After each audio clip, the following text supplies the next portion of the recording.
This show is intended for free-thinking and aggressive-minded people only. If you are timid, weak, or easily offended, this show is not for you. In other words, no punks allowed. Now, here's the player hater.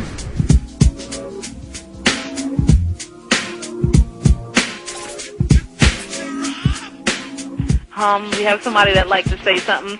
Area code 201, you're on the air.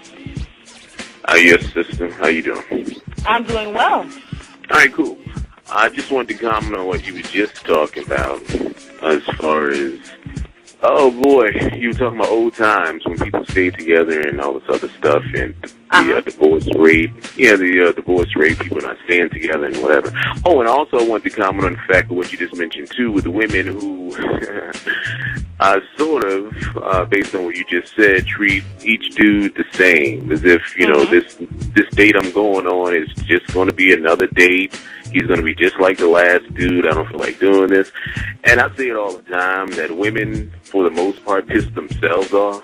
I mean, instead of just accepting each situation as an individual situation, they want to lump it all together and think that this experience is going to be just like the last experience. Not saying all women now. I'm saying there's certain women, the ones who are complaining, that do this constantly. Instead of just looking at each dude as an individual experience with this particular dude, they lump it all together as just another situation. So now I'm going to get disappointed.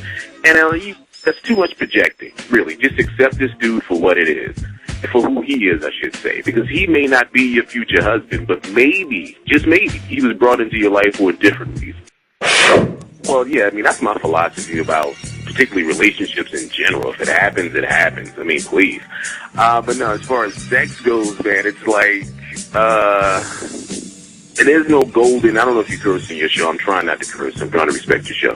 I don't know if there's any golden thing out there that's going to keep me there. I don't believe in that. I believe, you know, not all of it's alike. Don't get me wrong. I'm not saying that at all. But if I had some good stuff here, I can find some good stuff someplace else. There's nothing special about yours that's going to keep me coming back, essentially, is what I'm saying. Okay. You can download the Player Hater podcast on iTunes. Just do a search for the Player Hater, then you can download it to your iPod. And don't forget to tell your friends about the show. But no, I understand, you know, there's good stuff everywhere. That's but why good. can't you comment? Go ahead and say what you want to say. No, because you know what? You make a good point to where you're saying, okay, it's not like no do or die situation where, listen, you know, if you're not with me, you can't be with nobody else type of mess as far as with a female, or to keep you there just because this other gentleman sent me the boomerang. So I feel you on that. Because I feel you. You're not talking. Why are you holding back? I hate people who hold back. Say what's on your mind, sister, please. I mean, but no, that's a good, you know, that's a good read. That's a good way to look at it, that it doesn't control you. And so often we don't hear men to say that, because literally the case is, for most men, it does.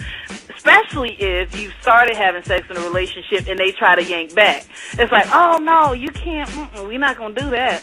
What you mean you going to stop? Why are you stopping? Like, you know, what's the purpose of that? Right. And that can cause some riffraff in the relationship, because y'all started being intimate and then she yanks back, whether it be for a spiritual reason or whether it be she just like, you know what, I want to know that you love me for me and not, you know, my booty and da-da-da. You know, baby, I love you. I do for you. But, you know, can't you show me you love me? And I don't know. That happens a lot, you know.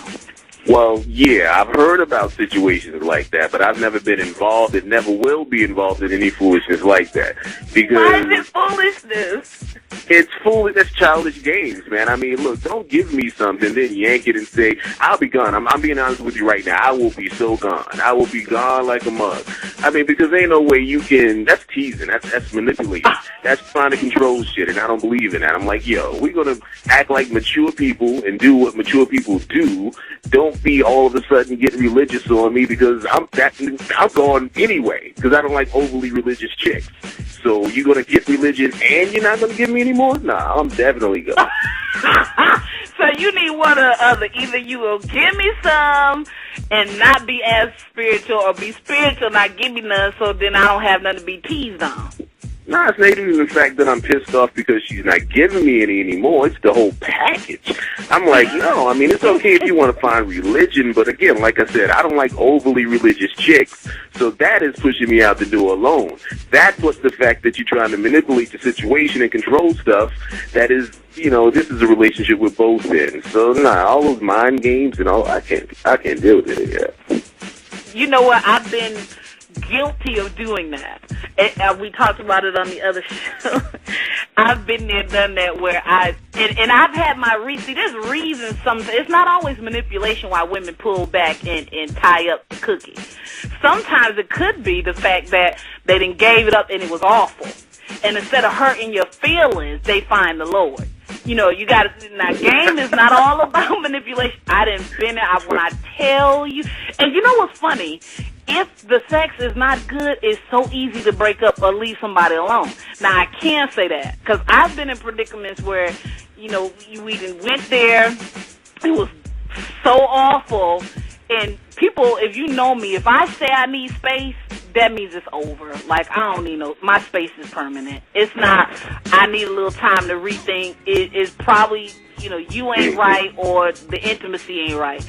But I've yanked where, oh, no, I can't do it. Like, he's a jackrabbit, or, you know, I really didn't feel nothing, or, you know, sometimes I feel guilty and convicted, you know, on a spiritual level, but not because I'm so overly deep. It's because I don't want to feel as though I'm just letting myself go too easily. Alright, so if you want to catch full episodes of the Player Hater Podcast, all you got to do is go to the website, theplayerhaterpodcast.com. That's theplayerhaterpodcast.com. You can also hit me up on Twitter. My name is Mr. Player Hater, MR Player Hater on Twitter. Alright, Joe, until next time, you keep hate alive. Fuck you, nigga. You's a motherfucking player hater.